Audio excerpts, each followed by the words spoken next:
Nel 2204, your budget vlogger host. Subscribe!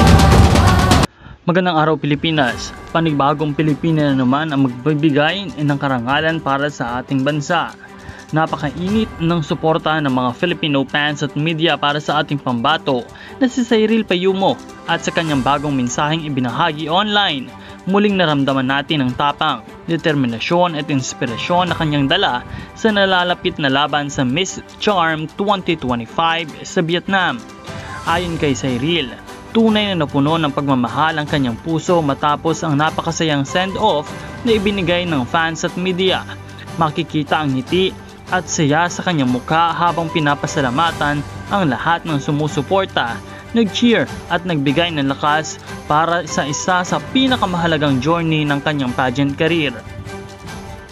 At hindi lang yan, lubos din nagpapasalamat si Cyril sa Innovator PH dahil sila ang nagbigay sa kanya ng travel ready at stylish looks para sa Miss Charm journey.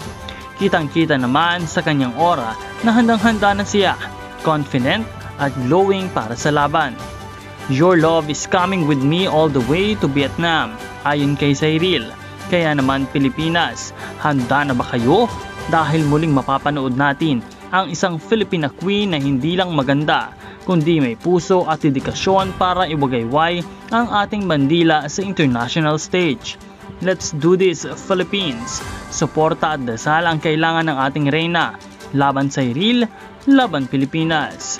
Kaya naman muli po, maraming salamat sa lahat ng patuloy na sumusuporta sa lahat ng ating Pinay Beauty Queens. Meron na po tayong 84,000 subscribers at nawa ay patuloy na mag-subscribe at pindutin ang notification bell para updated sa lahat ng bagong video. Marami pong salamat sa inyong panonood.